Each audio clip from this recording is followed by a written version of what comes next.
This is KGW News at Sunrise. We are following developing news this morning because a Gladstone police sergeant and a suspect were both shot during an incident last night in Clackamas County. Details are slow to come in, but we do have an update on what police are telling people in that area this morning. Then, a booster appointment may not be immediately available, but it will be. Some people say it's almost impossible to get a COVID booster shot after the FDA approved them for anyone 18 and older last week. Coming up this morning, we'll look at the situation locally and see what's available. And it's a story that sounds like it was written for Hollywood, but this, my friends, is the absolute real deal. Yeah. NASA is preparing to send a spacecraft on a mission to hit an asteroid. Boom! So how does that work exactly? Probably not like Rod describes it with his boom. It's a little more complicated. The space explanation coming up here in less than 10 minutes. Good morning to you. Happy Tuesday on this holiday week, and it is back to the rain, boy. Yes. Lots of ponding out there on the freeway again. Cold front, several areas of steady rain last night. Here's the radar. The front has passed, so what is just a rainy start will become increasingly more scattered as we go through the day. You can see the rain here. That is snow down to 3,000 feet where you see the blue up in the Cascades. Heaviest rain pocket right now. Good morning, Clark County. This is you. It's moved out of Battleground, starting to push eastward toward Skamania County. Pretty good visibility overall coming into downtown with the rain falling. We're at 47 degrees at the bus stop.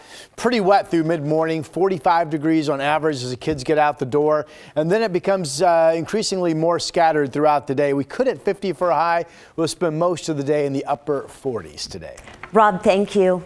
We are starting off following some developing news in Clackamas County today. A Gladstone police sergeant and a suspect are recovering after a shooting in Happy Valley. This happened just after 10 last night near Southeast Stevens Road and Monterey Avenue. The Clackamas County Sheriff's Office says the sergeant and the suspect went to the hospital. They both are expected to survive.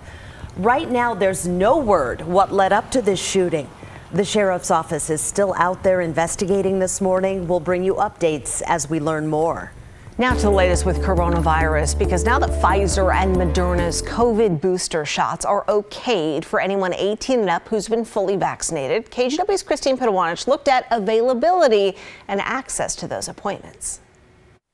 People have told us they've tried to make an appointment to get their COVID-19 booster shot, and the stories have varied. Some people say they've been able to walk right into a pharmacy, get their booster right alongside their flu shot without an appointment, while others say it's nearly impossible to schedule an appointment. So we decided to see for ourselves. First, we went to the OHSU website and saw 2 available appointments on the 1st and 2nd of December. Minutes later, though, after going back to check, they were gone. Now onto the Walgreens website. We filled out the questionnaire and looked for locations in the Portland area to get a booster, but there were no available appointments. In the Salem area, the soonest available appointments were on Monday, December 6th, with some time slots. On the CVS website, there was no availability in the Portland area until December 6th at a few of the stores that popped up. But in the Salem area, much more availability starting December 1st. Just look at all these time slots. So availability seems somewhat dependent on situation and location, and that's something Oregon state health officials anticipated. Over the weekend, they announced the authorization of boosters for all Oregonians 18 and up. I want to ask for your patience. While there are plenty of COVID-19 vaccine doses available to accommodate requests for booster vaccines, a booster appointment may not be immediately available, but it will be. Christine Pedowanich, KGW News. I found if you get on early in the morning, there are more appointments, and there are several places offering walk-in vaccines where you don't need an appointment. That includes a full-time clinic in Beaverton at Tektronix and LeCare Pharmacy in Northeast Portland's Hollywood neighborhood, just to name a few. You can search for a location near you on the state's Vaccine Finder website. It's getvaccinated.oregon.gov. Well, this next COVID headline is a sobering one. More than 5,000 people in Oregon alone have now died from COVID. The director of the Oregon Health Authority asks people to consider ways to make their holiday plans safer for loved ones who may still be at risk. Each death leaves a hole in someone's home and someone's heart that will never be filled again. These losses are especially painful because nearly all our most recent deaths could have been prevented by COVID-19 vaccines, which remain the best protection against serious illness and death. Thankfully, cases, hospitalizations, and deaths in Oregon continue their downward trend. Currently, the state is averaging about 900 new cases a day. Yesterday was the deadline for many federal workers to prove that they've been vaccinated, and that group includes TSA agents. So we checked in at PDX last night. We didn't see any noticeable delays. The real test, though, will come as the holiday week continues. Saturday and Sunday are expected to be the two busiest days at the airport. The TSA doesn't anticipate any problems or unusual delays because the agency says 93% of its workers nationwide are already in compliance with the vaccine mandate. Well, the Oregon Supreme Court has dismissed two challenges to the state's new legislative maps. The state legislature approved the boundaries for Oregon's 60 House and 30 Senate districts back in September. But some analysis showed it would still keep Democrats in power in the Capitol. Oregon Republicans filed lawsuits over the process, accusing Dems of gerrymandering and manipulating political boundaries to gain an advantage. In its ruling, the state Supreme Court said the GOP did not show that the new districts violated state law. An update now on the new sanctioned homeless camps coming to Portland. City officials plan to put one near Multnomah Village at the former Sears Army Reserve Center, or as many people knew it, the Sears site. We found pieces of some of those shelters already there last night, just waiting to be put together. Supporters say the Safe Rest Village will give houseless Portlanders a place to sleep and also to access services.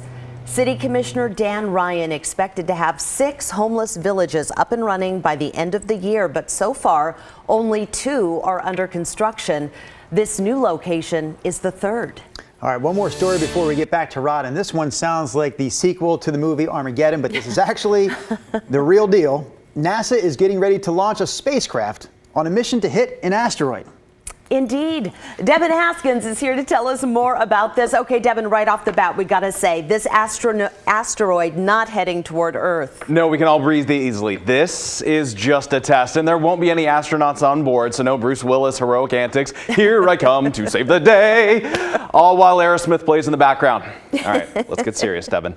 Later this evening, NASA says the launch window will open up to launch what they are calling DART. Because everyone loves acronyms, DART stands for Double Asteroid Redirection Test. DART's mission is to test our interplanetary defense systems and will redirect an asteroid.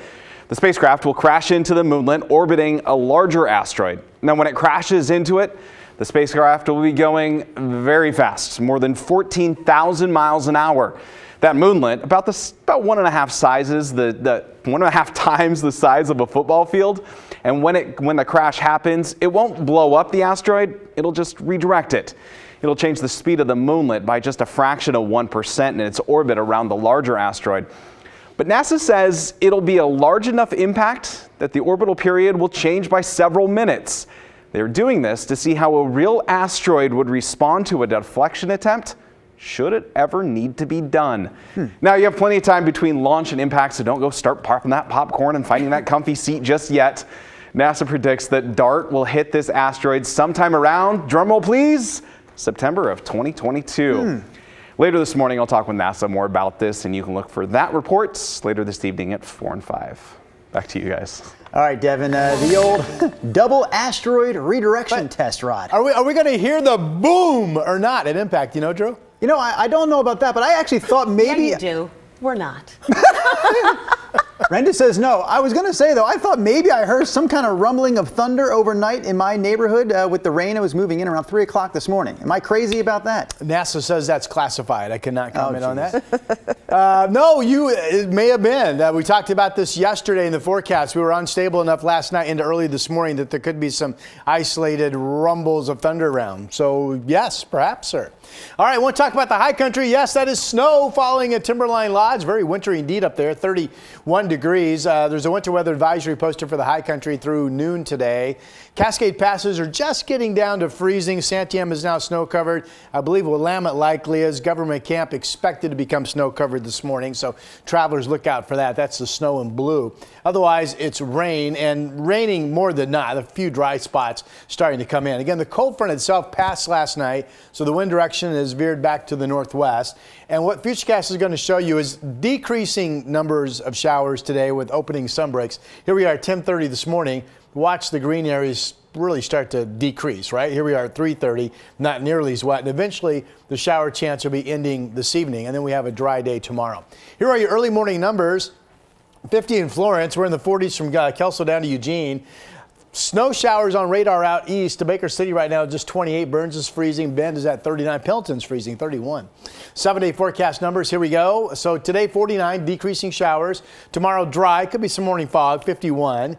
Rain develops on Thanksgiving Day, but this is looking more and more like it won't be that much rain, and maybe Thursday is actually more dry than wet. Not a bad day, 52. And this actually propels us into a warming phase. We still think 59, maybe 60 degrees on Saturday. That'll be all high snow levels throughout your holiday weekend. That's the forecast. Did I hear something go? No, I didn't hear anything. No. I heard something. No. No. Just you. All right. Thanks, Rod.